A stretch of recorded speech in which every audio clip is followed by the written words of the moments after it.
Bonjour, nous retrouvons pour la correction de l'activité Python sur les boucles qui était à faire la semaine dernière. Même si vous ne l'avez pas faite et que vous avez fait les exercices sur le livre, je vous conseille de suivre cette vidéo et d'essayer de faire en parallèle sur le site Python ou sur EduPython. Si vous pouvez télécharger EduPython, c'est mieux. Sinon, allez à l'adresse du site Python que j'ai mis sur le cahier de texte de la classe. Bien.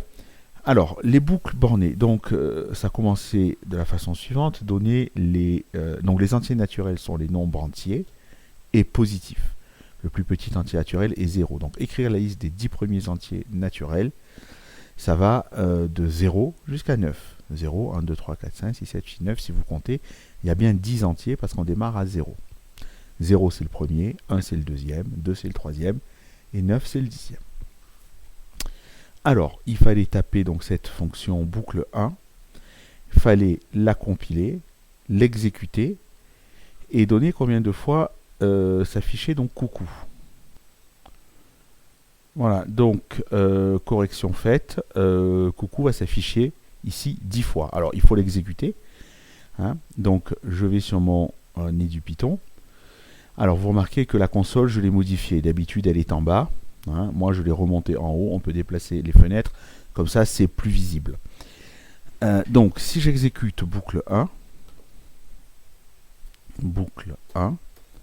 voilà, parenthèse vide, puisqu'on ne transmet pas de variable. Ah, j'ai tapé boucle, autant pour moi. Donc, boucle. Voilà.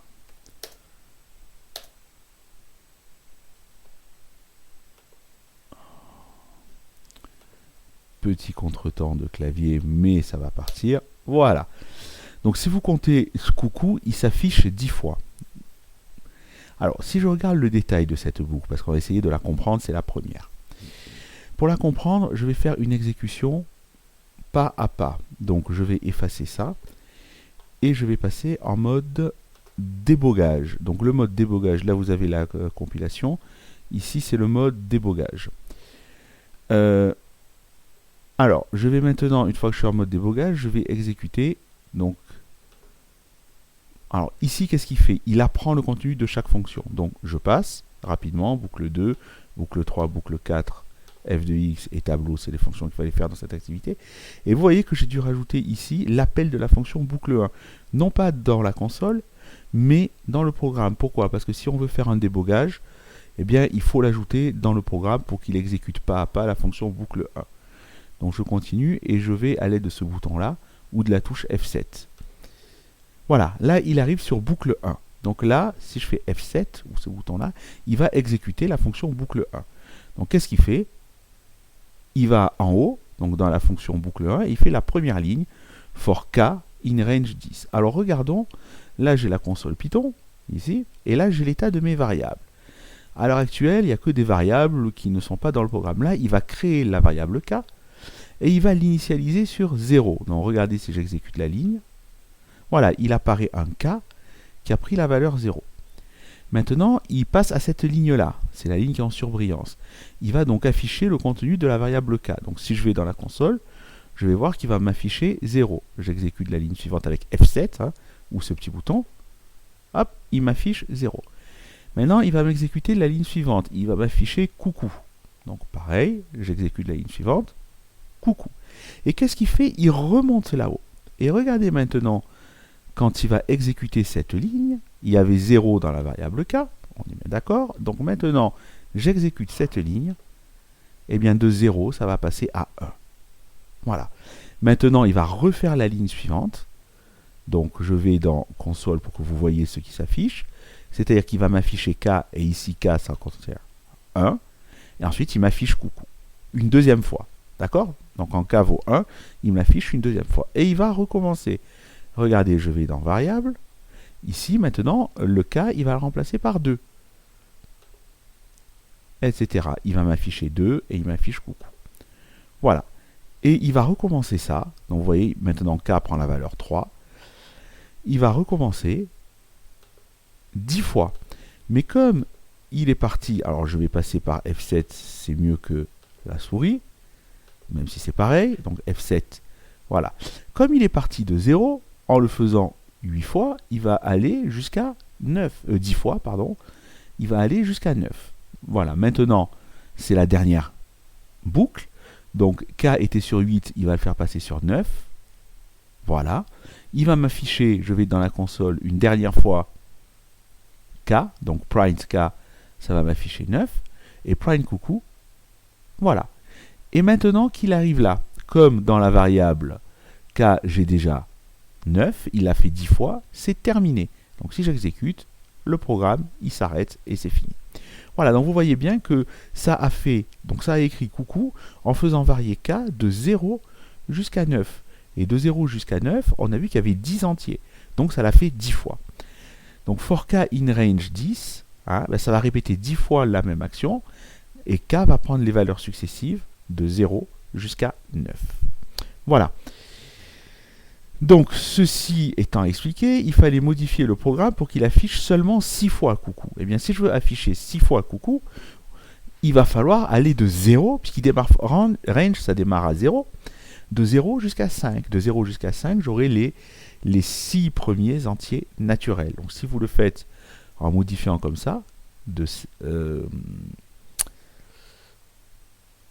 alors, je vais modifier moi ici, parce que j'ai mis... Voilà. Donc c'était...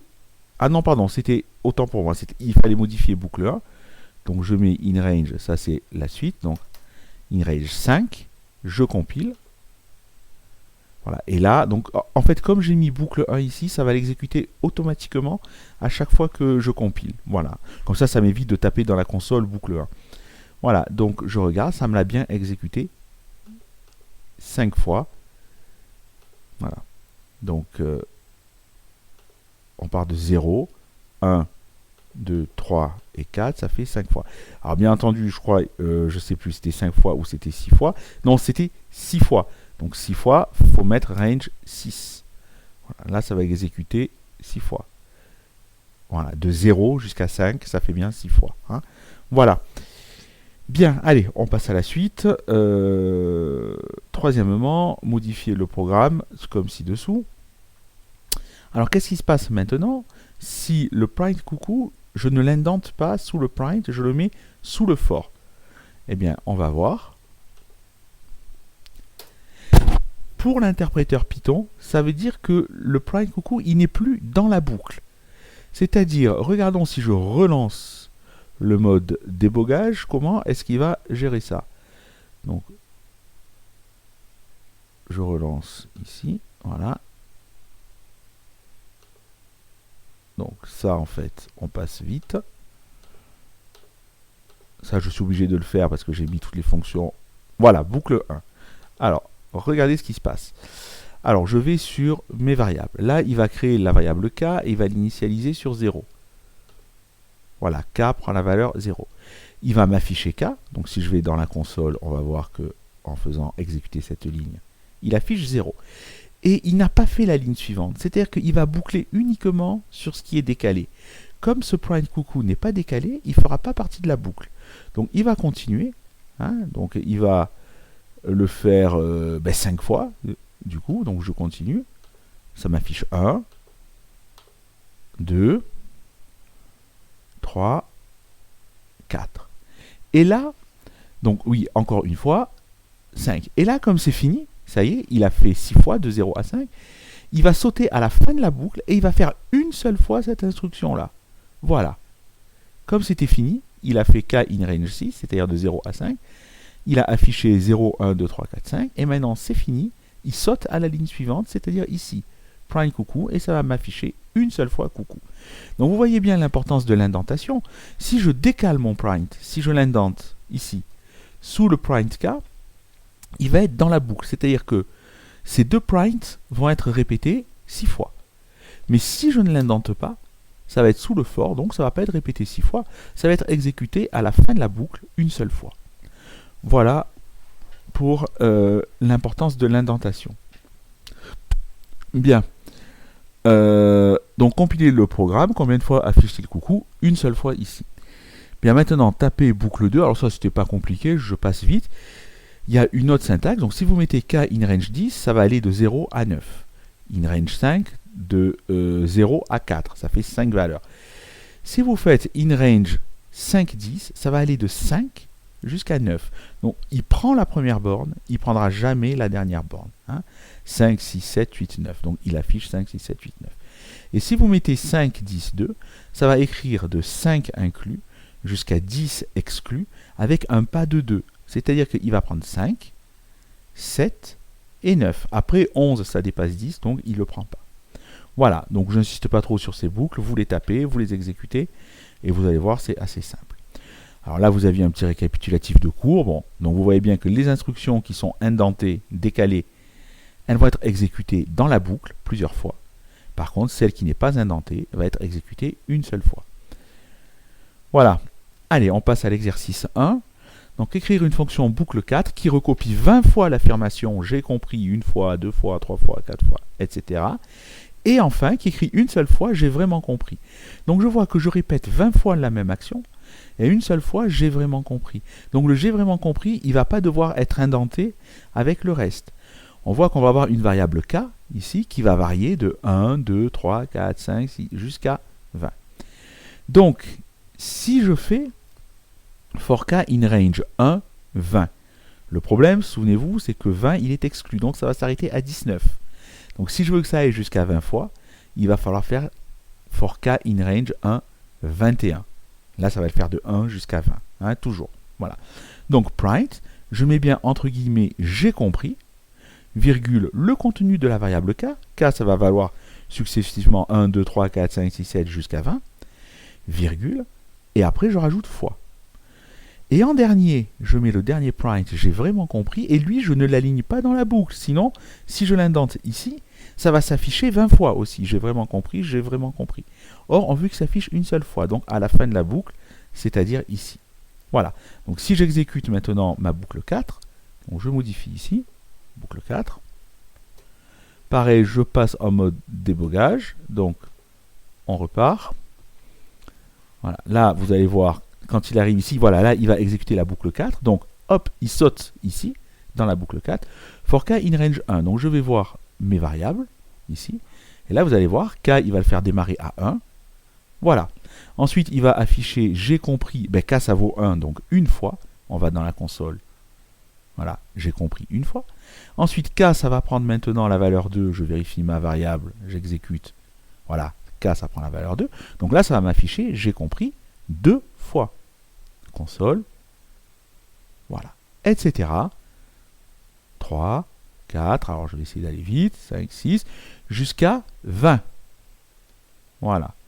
Et quand il va arriver, qu'il aura fait donc 21 fois quelque part, donc, il aura fait 20 fois, pardon, 20 fois, il aura fait 20 fois, de 1 jusqu'à 20, voilà, donc j'exécute toujours ligne par ligne, donc vous voyez bien la boucle, ça va faire ça 20 fois, ça va boucler, c'est pour ça que ça s'appelle une boucle, voilà, là c'est terminé, donc regardez, variable, dans K il y a 20, donc il voit qu'il faut qu'il s'arrête, donc maintenant qu'est-ce qu'il va faire? J'exécute cette ligne, il saute directement à l'extérieur de la boucle, ici, et là, à la ligne suivante, il va exécuter cette ligne-là, et donc il va m'afficher j'ai vraiment compris et le programme se termine.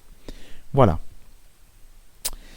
Bien, on passe à l'exercice 2. Donc il fallait définir une petite fonction assez simple, f de x, qui va renvoyer le résultat, enfin l'image de x par la fonction 3x au carré plus 7x plus 1. Vous voyez que la puissance en Python c'est 2 multiplié. Bien. Voilà, donc vous tapez cette fonction ici. Donc vous l'exécutez, alors là pour le coup je vais l'exécuter dans la console. Donc par exemple, pour vérifier qu'on ne s'est pas trompé, je vous disais calculer f de 2 et vous devez trouver 27, f de 2. Alors je reviens dans ma console, j'enlève ce 2 ici, f de 2. Voilà, ça fait bien 27. Bien. Voilà, donc ça c'est une petite fonction. Et maintenant on vous demandait de faire une fonction, donc un tableau de valeurs quelque part, entre début et fin. Donc qu'est-ce qu'il va faire début et fin? Ce sont deux nombres que je vais donner. Pour tous les entiers entre début et fin, en borne comprise, il va falloir écrire l'image de 1 par la fonction f et qui calcule l'image. Donc par exemple, je vais démarrer très simple. Je vais faire un tableau. Pour début, je vais prendre 0. Et pour fin, je vais prendre 5. Normalement, ça doit m'écrire toutes les images pour les abscisses de 0 à 5. L'image de 0 par la fonction f et il doit calculer tout seul, c'est 1. Ensuite, l'image de 1 par la fonction f, et alors 3 plus 7, 10, et 1, 11. L'image de 2, l'image de 3, jusqu'à l'image de 5. Voilà ce que doit faire notre fonction. Donc, notre fonction, on commence par l'écrire, def tableau. Début, ça va être un nombre qui va jouer le début, la première abscisse.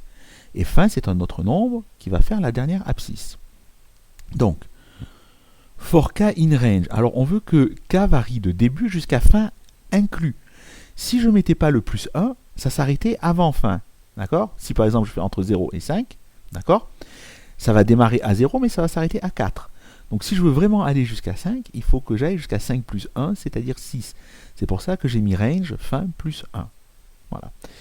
Et print, l'image 2, ça c'est du texte entre guillemets, virgule le contenu de la variable k, ça va mettre successivement 0, 1, 2, 3, 4, 5, par la fonction f, et f de k, eh bien quand je tape ça, il va aller chercher automatiquement l'image de k par la fonction f. Voilà, donc on va regarder un petit peu ça sur le débogage pour bien comprendre comment ça marche. Donc on va mettre ici exécuter notre tableau.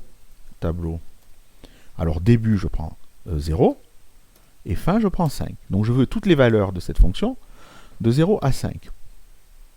Donc je vais, alors voilà, là j'ai le résultat parce que j'ai compilé direct, hein, mais je vais faire en mode débogage. Donc voilà, alors on va exécuter donc les premières fonctions toujours. Là vous voyez que quand il exécute ça, il n'affiche rien, juste il apprend le contenu de chaque fonction. Voilà, def, je définis une fonction. Et quand j'arrive là, j'appelle une fonction. Donc maintenant, si je fais F7 ou que je clique là-haut, ça va exécuter cette fonction-là, donc tableau 0,5. Alors regardez si je vais dans les variables. Hein. Pour l'instant, dans les variables, bon, on va voir. Donc, voilà, regardez. Il est parti dans la fonction tableau, et début, il a forcément remplacé par 0. Début prend la valeur 0, et fin prend la valeur 5, parce que j'ai mis tableau 0,5. Si j'avais mis 5, 10, ça aurait pris 5 pour début, 10 pour fin. Alors pour k in range, donc ça va faire in range 0, 6. On continue, j'exécute cette ligne. Donc vous voyez bien, maintenant je descends, que k prend la valeur 0. On continue, ça va m'afficher l'image de k par la fonction f. Alors regardez, ah, il part là-haut. Alors pourquoi est-ce qu'il part dans la fonction f? Parce qu'ici, j'appelle f de k. Donc là, il va me calculer f de 0 et il va m'afficher la phrase que je voulais. Donc je vais dans la console, vous allez voir, j'exécute cette ligne-là. Ça va renvoyer le résultat 3 fois 0 au carré, plus 7 fois 0 plus 1, et ça va m'afficher ça. Voilà, l'image de 0 par la fonction f et 1. Et ça va recommencer jusqu'à arriver à 5.